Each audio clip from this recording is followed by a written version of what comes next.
안녕하십니까? 오늘 저는 한국 스킨케어에 대해 말씀드리려고 합니다.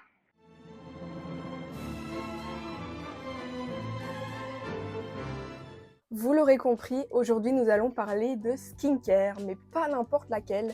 La skincare qui est considérée comme la meilleure au monde par certains, la skincare coréenne. La skincare, ça se traduit comme les soins de la peau et ça englobe toutes les pratiques et les produits qu'on va appliquer sur la peau afin d'avoir une peau éclatante, radiante, jeune, enfin la peau parfaite quoi. Et c'est principalement pour le visage, vous l'aurez compris. La skincare coréenne, appelée aussi la K-beauty, elle est très appréciée pour plusieurs raisons. Notamment le fait qu'ils savent innover, avec notamment des produits à base de bave d'escargot. Ceci n'est pas une blague, hein. Ceci est à base de bave d'escargot. Ils sont aussi très avancés au niveau des masques pour le visage. Est-ce que ça n'a pas l'air super avancé ça? Moi je trouve que si. Deuxième raison, le rapport qualité-prix est souvent très correct, très bon. En tant que touriste, quand on va en Corée ou que même on commande en ligne, on se rend compte que les produits coréens sont très peu chers. On va dire avec une moyenne de 10 € le produit, voire moins. Du coup, ça donne envie aussi de tester. Un dernier point qui est à prendre en compte aussi, c'est que l'esthétique des packaging est souvent assez jolie. Qu'est-ce que vous en pensez? Moi, je trouve que c'est très joli. Aujourd'hui, je vous donne mon avis sur cette tendance dont j'ai été totalement victime en vivant en Corée du Sud. Pour ceux qui ne me connaissent pas d'ailleurs, welcome! Bienvenue sur ma chaîne YouTube. J'ai 22 ans et j'ai réalisé un PVT en Corée du Sud pendant 4 mois. Et je suis allée 2 semaines au Japon aussi, si ça vous intéresse. J'ai fait plein de vidéos là-dessus. Donc n'hésitez pas à checker ma chaîne YouTube, voilà. Alors ça fait plusieurs mois que j'ai pas sorti de vidéo. Comment vous dire que j'étais pas à fond du tout. Je veux dire, après avoir vécu tant de belles choses en Asie, c'est vrai que retourner en Belgique, ça donne un petit choc. La vidéo sera divisée en plusieurs parties. Je vais d'abord faire un petit disclaimer et vous parler de ma peau parce que j'ai pas eu des résultats très concluants, mais je vais vous expliquer pourquoi.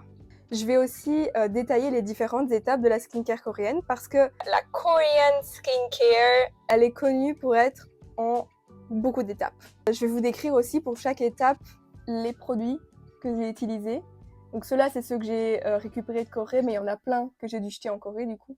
Et on terminera par une petite conclusion sur pourquoi vous n'avez pas spécialement besoin de tout ça. Petit disclaimer, cette vidéo représente mon avis, il n'y a pas de partenariat, voilà, comme ça je précise. Il y a un contexte assez particulier au niveau de ma peau, j'avais des très gros problèmes de peau. J'ai eu des problèmes de peau, pourquoi? À cause de ce que j'avais dans le bras, ici. Je vous montre quelques photos des bleus que j'ai eu après me l'avoir fait mettre. Pour ceux qui ne connaîtraient pas, je parle d'un implant contraceptif. C'est un moyen de contraception comme la pilule, sauf que ça reste dans le bras, on ne l'oublie pas. La pilule, c'est à prendre tous les jours. L'implant, comme il est dans le bras, on n'a pas à s'en inquiéter.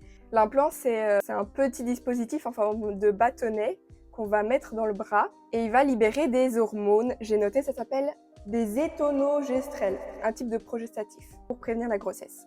Bref, on s'en fout, je ne suis pas là pour vous en vanter les mérites. Je vous explique, en fait, un des effets secondaires de l'implant contraceptif, c'est ceci.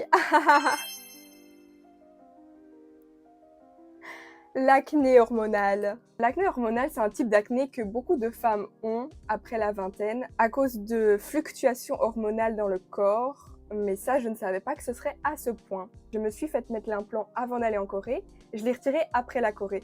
Donc autant vous dire que, surtout vers la fin de mon voyage, donc fin Corée, début voyage au Japon, j'avais la peau, waouh, c'était douloureux, c'était moche et c'est super complexe en l'acné aussi. Maintenant, ça va beaucoup mieux. Donc voilà, tout ça pour dire que les produits de skincare coréenne que j'ai essayé en Corée ne m'ont peut-être rien fait parce que, tout simplement, ma peau était endommagée par les hormones.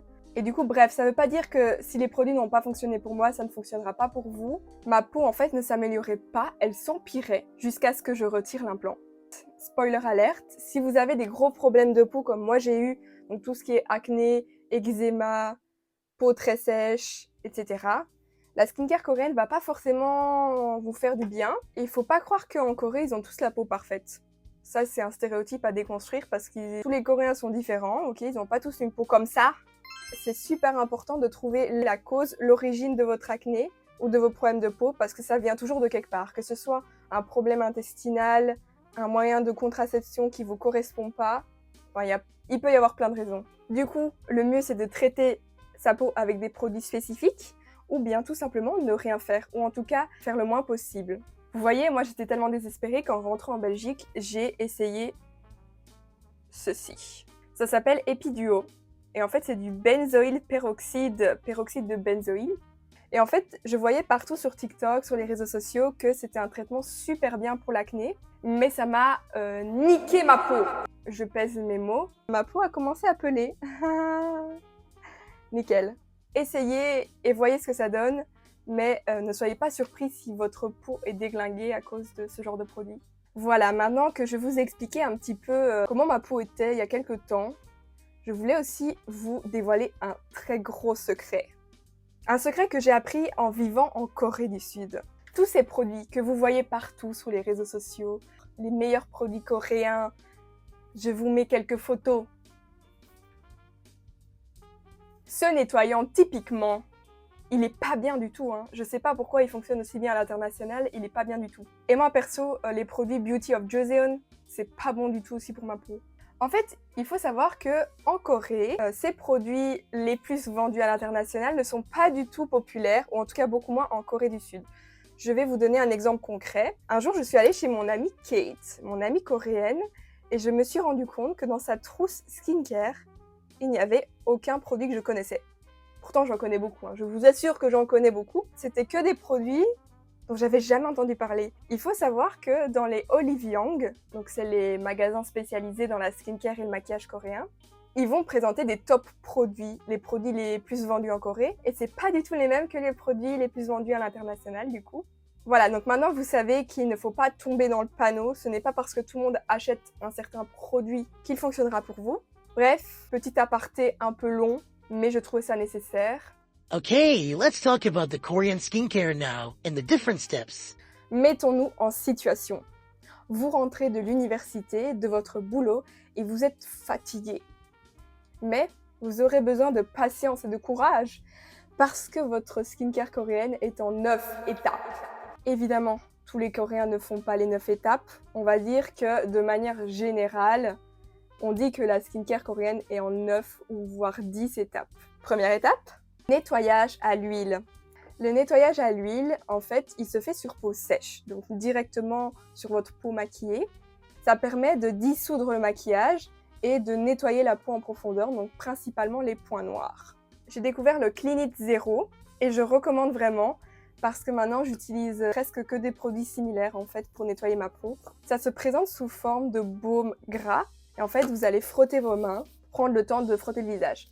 Et je trouve que c'est une super alternative à l'eau micellaire, déjà parce que moi l'eau micellaire ça m'abîme la peau à force de frotter avec les cotons. Et deuxième avantage pour la planète, j'utilise plus de coton, du coup j'utilise juste un essuie pour me frotter le visage après. Je sais que les Coréens passent de longues minutes à frotter la zone T, on va dire la zone surtout avec les points noirs, donc le nez. Ça par exemple c'est totalement sous forme d'huile et c'est un produit qui était assez populaire là-bas. C'est fait pour nourishing and refresh. Alors ça me fait rire parce qu'ils ont mis en anglais Endless hunger for ingredients. C'est trop marrant. Ça veut rien dire. C'est une technique de démaquillage beaucoup plus douce. Donc franchement, cette étape-là, je la trouve vraiment cool. Deuxième étape, le nettoyage à l'eau. Alors c'est un nettoyage cette fois-ci qui ne se fait plus sur peau sèche, vous l'aurez compris, mais sur peau humide. Ici, on a la marque Habib Acne Foam Cleanser. On voit toute la composition ici devant. Je l'utilise plus trop, ça m'a pas donné de résultats très concluants. Et au Japon, mais ça se vendait aussi en Corée, ce produit-ci, Perfect Whip de Senka. Il y a plusieurs déclinaisons, c'est vrai que j'ai pas précisé, mais il y a plusieurs déclinaisons de ce baume démaquillant. Mais il y a plusieurs déclinaisons aussi à celui-ci. Il y en a avec du collagène, pour les peaux acnéiques. Enfin, il y a plusieurs versions, quoi. On va dire que les produits qui fonctionnent le mieux, ils vont créer plusieurs versions pour en vendre encore plus, ce qui est très intelligent. Et ce nettoyant-là, particulièrement, je le trouve un petit peu trop agressif, donc peut-être pas à utiliser tous les jours. Cette deuxième étape n'est pas nécessaire tous les jours parce que ça risque de décaper la peau, mais pourquoi pas 3-4 fois par semaine. Troisième étape. Alors cette étape-ci, elle s'appelle l'exfoliation. On va dire que l'exfoliation, c'est un gros gommage de la peau. C'est à faire 1 à 2 fois par semaine, sinon c'est pas bon. Je sais qu'il y a pas mal de produits de la marque The Ordinary qui ont pas mal de peeling chimique. On dit souvent que c'est à base d'acide, AHA, BHA. Je connais pas les tenants et aboutissants, comme on dit. Mais voilà, un exemple que j'ai ici, que j'ai acheté en Corée. Celui-ci, que j'utilise presque jamais. Et à faire sur peau sèche. Et en fait, c'est assez spécial. On le met sur le visage et ça crée des petits grumeaux. Voilà, c'est bon pour retirer les cellules mortes. Ça fait du bien à la peau, ça la régénère. Mais c'est vrai que je prends pas le temps de faire ce genre de choses. Mais je pense que une fois de temps en temps, ça peut faire du bien. Et je parlais de The Ordinary, j'ai encore ce produit-ci qui s'appelle Glycolic Acid 7%. Et en fait, ce produit-là, il est utilisé pour plein de choses. Alors, c'est pas du tout coréen, hein. J'ai acheté en Corée, du coup, il est en coréen. Ça vient d'Amsterdam, voilà, ça vient des Pays-Bas. Et en fait, je sais que ce produit-là, il est super bien pour plein de choses, notamment pour les odeurs d'aisselle. Donc, si jamais ça vous intéresse, n'hésitez pas à vous documenter sur l'acide glycolique parce que je sais qu'il est très bien pour plein d'utilisations, donc pourquoi pas vous en procurer. Quatrième étape, je vais vous parler du toner qui se traduit tonique en français. Le tonique a une consistance un petit peu d'eau.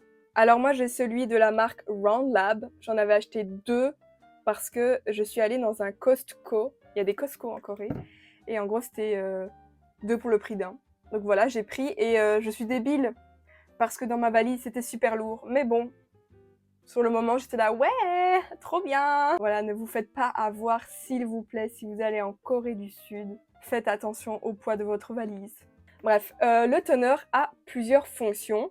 Il va d'abord rééquilibrer le pH de la peau, rajouter une couche d'hydratation et aussi préparer la peau pour les prochaines étapes de la skincare. La marque Round Lab, elle est assez populaire, surtout pour les crèmes solaires. Je vais vous en parler plus tard. Cinquième étape, on va parler de l'essence maintenant. L'essence, elle a une texture plutôt visqueuse.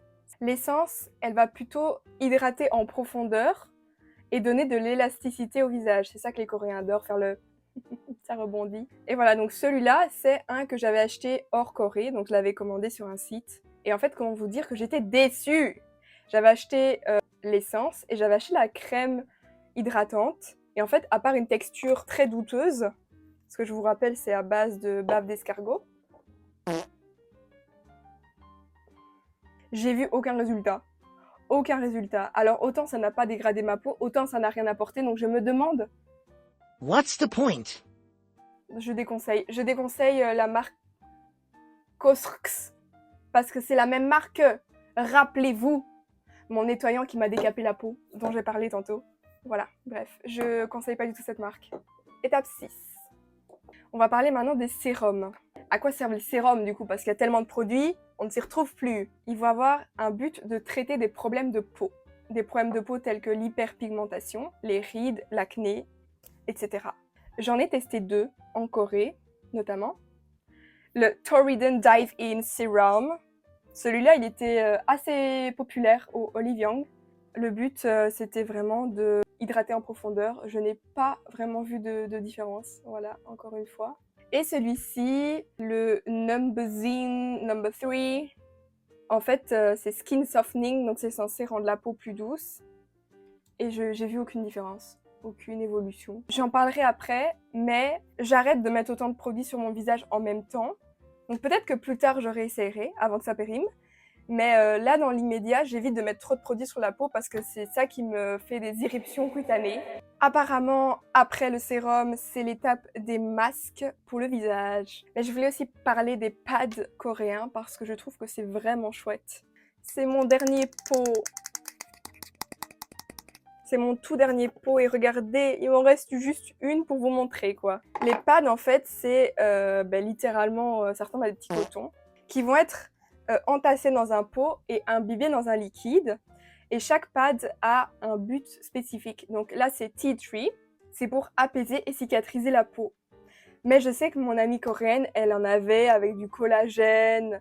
Le collagène, c'est bon pour les peaux plus âgées. Il y a plein de types de pâtes différents et franchement, je trouve ça très sympa. Alors par contre, c'est pas du tout dans l'écologie, hein, parce que voilà, c'est des cotons individuels qu'on jette directement, donc c'est pas top. Et on va parler maintenant des masques. J'en ai plus beaucoup, hein, mais voilà, ceux qui me restent. Yes! J'ai même un petit mat pour les plier, voilà, que j'ai pas encore essayé. Ceux-là, je les ai achetés à Myeongdong, un peu plus cher, parce que c'est une texture un peu siliconée, que je trouve assez sympatoche. C'est censé être un truc futuriste. Je trouve que ça se voit un peu au packaging. J'ai pas vu beaucoup de changements. Pourtant, j'ai acheté un pack, je vous jure, j'ai acheté un pack de 50 masques comme ça. J'ai pas vu de différence. Soi-disant, c'est des produits fermentés, parce que c'est vrai qu'en Corée, ils aiment beaucoup les produits fermentés, mais pour les manger principalement. Voilà, apparemment, c'est la science de la fermentation qui donne une peau éclatante. Et c'est vrai que cette marque Mediheal, ils avaient plusieurs magasins à Myeongdong, c'est assez populaire. Et moi, j'avais essayé avec du rétinol parce que le rétinol, c'est bon pour l'acné. Pas de changement remarquable non plus avec ça. 8e étape, on va partir sur une crème pour les yeux, pour les contours des yeux. C'est vrai qu'avant, je voyais pas la nécessité, mais très vite, j'ai eu des problèmes de sécheresse autour des yeux. Donc quand je me maquillais, en fait, ça craquelait, ça faisait mal. À partir de ce moment-là, j'ai vu l'utilité d'avoir un contour des yeux, mais plutôt pour calmer et hydrater le contour des yeux. J'ai acheté ceci à Myeongdong. Ils aiment bien mettre des grosses lettres comme ça. Au début, j'ai une réaction allergique. Et comme j'en avais acheté 2 pour le prix d'un, encore une fois. Mais du coup, j'ai voulu redonner une seconde chance. Et au final, ça me convient bien. Dernière étape, la crème hydratante. Ça n'étonne personne comme dernière étape, ça me semble logique. J'en ai plusieurs. J'ai ces deux-là. Et j'ai celle-là que j'avais achetée en convention à la Made in Asia. C'est une crème coréenne. Je ne l'ai jamais vue en Corée, hein, donc je pense que je me suis fait arnaquer. C'est censé être à base d'algues. Je sais pas trop, c'était pas mal. C'était une crème hydratante sous forme de gel. Sinon, j'ai la marque Toriden, donc c'est la même marque que le sérum ici. Et c'est sous forme de gel. Je l'ai presque pas utilisé. Vous voyez, ça se voit même pas. Au niveau des odeurs, c'est vrai que c'est bien. On reste sur des odeurs assez neutres. Et c'est le mieux pour la peau au final, hein. Et cette crème-là, elle est légèrement plus épaisse. J'en ai plus beaucoup d'ailleurs. En vrai, elle est aussi un peu sous forme de gel. Je l'ai acheté aussi au Costco et j'en ai acheté 3 pour le prix de 2, quelque chose comme ça. Et j'en ai offert un à ma mère. C'est vraiment pas mal. Il est mixé une crème hydratante à base d'hyaluronique. Ça hydrate, mais ça laisse pas de film gras. Donc ça, c'est bien. Voilà, c'était la dernière étape. Mais si on était le matin, il manquerait une étape. Est-ce que vous savez deviner? Eh oui, c'est la crème solaire. J'en ai testé pas mal et j'ai ramené celle-là. Ces deux-là, c'est la marque Round Lab. Donc c'est la même marque que, je sais plus, Essence Toner, je pense. Alors, vous voyez qu'il y a une différence de couleur. La bleue, ici, c'est censé être tout type de peau et la verte, c'est censé être pour les peaux sensibles, si je dis pas de bêtises. Celle-là, c'est celle que j'utilise pour le moment et elle laisse un petit film blanc. Parce que vous savez, les Coréens, ils aiment bien avoir la peau très blanche. Et du coup, quand j'en mets, je suis un petit peu plus blanche que d'habitude, mais c'est pas grave, ça fait le taf. C'est du 50+, donc c'est top pour l'été, même l'hiver au final. Et celle-là, c'est ma crème solaire coup de cœur. Parce qu'en fait, elle est faite pour les peaux grasses et du coup, elle ne fait absolument pas briller. C'est du 50+ aussi. Si vous devez investir dans un produit, une étape, je dirais que c'est la crème solaire. On n'en parle jamais assez, mais c'est super important. J'ai oublié d'en parler, mais aussi un produit qui est assez sympa, c'est les sortes de petits patchs à mettre sur les boutons. En fait, ça permet qu'ils maturent plus vite et qu'il soit plus facile à percer. Et parfois, il se perce même tout seul, donc je trouve que c'est un bon achat. Dernière petite catégorie que j'ai décidé de rajouter parce que j'en ai de ces produits-là, c'est pour les cheveux. J'ai quelques produits. Quand j'étais en Corée, celui-là, il était super populaire et c'est giga lourd. Et encore une fois, je me suis fait avoir, j'en ai acheté 2 pour le prix d'un. Mais du coup, ça, dans la valise, c'est super lourd, les gars. Réfléchissez, faites pas les mêmes erreurs que moi, s'il vous plaît. Ben voilà, c'était super lourd dans le bagage, mais ça se garde super longtemps, du coup. Et c'est un traitement pour mettre sur le bout des cheveux. C'est pour hydrater et avoir des cheveux bien soyeux. J'ai aussi, ici, c'est une ampoule treatment. No wash. Donc ça, c'est bien à mettre quand on a la flemme de faire un traitement et de se rincer les cheveux, parce que ça, il faut se rincer les cheveux. Et j'ai acheté aussi plusieurs sérums pour les cheveux. J'en ai acheté 3, je pense, parce que je voulais en faire des cadeaux et au final, j'ai oublié de les donner aux gens. On a fait le tour des étapes skincare. Quel est le problème avec cette skincare en 9 étapes? Bien que les 9 étapes conviennent à beaucoup d'individus, il est important de rappeler que ce n'est pas nécessaire d'avoir autant de produits, que ce n'est pas nécessaire d'avoir une skincare en 9-10 étapes. Ça ne convient pas à tout le monde. Et parfois, ça peut donner des problèmes de peau. Concrètement, si un produit vous donne des boutons, des irritations, mais que vous en utilisez 10, comment vous allez trouver le traître? Si après vous réduisez votre routine à 2-3 produits, comme ce que je fais maintenant, eh bien forcément, s'il y a un produit qui ne convient pas, vous saurez facilement le trouver. Ce système, en fait, il promeut la surconsommation à outrance. Typiquement, moi, je le reconnais, je suis super naïve. J'avais des problèmes d'acné et avant de me rendre compte que c'était totalement dû à mon implant, j'étais désespérée et j'ai voulu tester tous les produits possibles et inimaginables que je trouvais au Olive Young. Du coup, je passais mon temps à prendre des photos, à regarder les reviews différentes. Et en fait, je dépensais presque tout mon argent là-dedans parce que j'étais tellement désespérée que je voulais tout essayer alors que c'est pas du tout la solution. Et c'est maintenant que je sais, avec du recul, c'est pas du tout la solution. Et je regrette parce que tous ces produits-là, je vais pas forcément tous les utiliser ou en tout cas, je vais peut-être en donner ou alors utiliser mais avec, comme je vous ai dit, des intervalles quand même, pas trop tout le temps la même chose. Pas trop de produits en même temps. Et personnellement, en retournant à une routine de quelques produits seulement, ma peau s'en porte beaucoup mieux. Après, vous allez me dire, j'ai retiré l'implant, donc normal que ma peau aille mieux. Je trouve qu'on a de tellement bons produits en France et en Belgique, en parapharmacie, notamment Aven, La Roche-Posay, Bioderma, tous ces produits-là. Figurez-vous que c'est des marques qu'on retrouve aussi en Corée du Sud. Tout ça pour vous dire que si ça se retrouve partout dans le monde, c'est que c'est des très bons produits. Et donc, c'est pas nécessaire de consommer ailleurs que dans nos pays, en fait. La seule raison, la seule chose que je trouve profondément justifiée, c'est le maquillage coréen. Je vous montre. Regardez-moi ces palettes.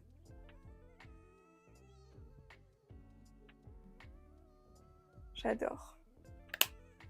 Le maquillage coréen, en tout cas les palettes pour les yeux, je trouve que c'est top. Le mascara, je déconseille. Mais qu'est-ce qu'on a d'autre? Les gloss. Regardez-moi ça. Regardez-moi ça. Tout ce qui est paillettes, tout ce qui est baume à lèvres et tout, c'est vraiment génial. Alors la skincare coréenne à plusieurs étapes peut convenir à certaines personnes, mais n'est absolument pas adaptée à tous. Dans mon cas, j'avais des problèmes de peau assez conséquents, de l'acné hormonal, et dans ce cas-là, je n'aurais pas du tout dû acheter et consommer autant de produits sur ma peau, parce que ça n'a fait que l'empirer. Je vous ai dit aussi le secret au début de la vidéo, éviter de consommer les produits les plus populaires à l'international parce que c'est pas forcément les meilleurs.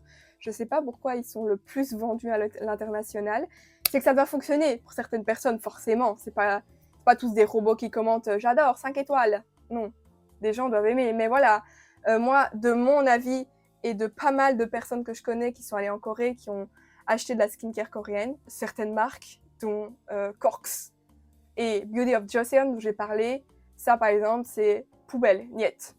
Nous avons des très bons produits en France et en Belgique, en parapharmacie. Je vous les ai cités, Aven, La Roche-Posay, Bioderma, toutes ces marques-là.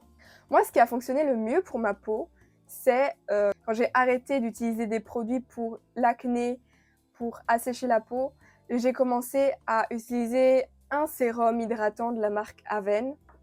Ce sérum-là, Cicalfate Plus, c'est un sérum de la marque d'Aven et en fait ça m'a permis de reconstruire ma barrière cutanée.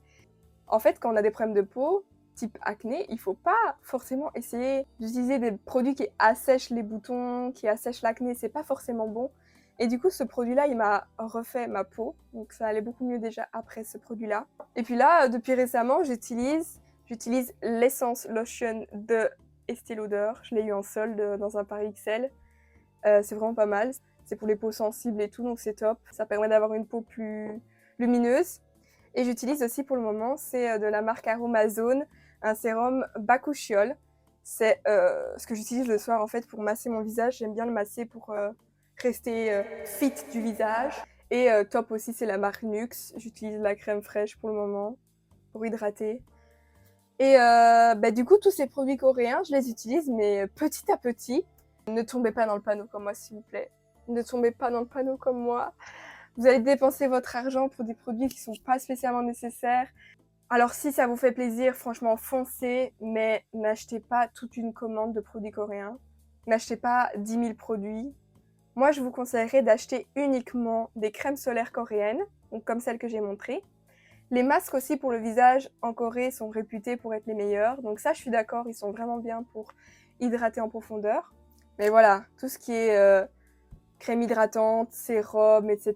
Je trouve qu'on a de très bons produits ici. Voilà, j'espère que cette vidéo vous aura plu, que vous saurez à quoi vous en tenir maintenant. Et je vous dis peut-être, j'espère, à bientôt. Et n'hésitez pas à regarder mes anciennes vidéos aussi. N'hésitez pas à liker, partager, commenter. Tout ça, ça fait super plaisir. J'adore recevoir des commentaires. Bye! À bientôt. Bisous.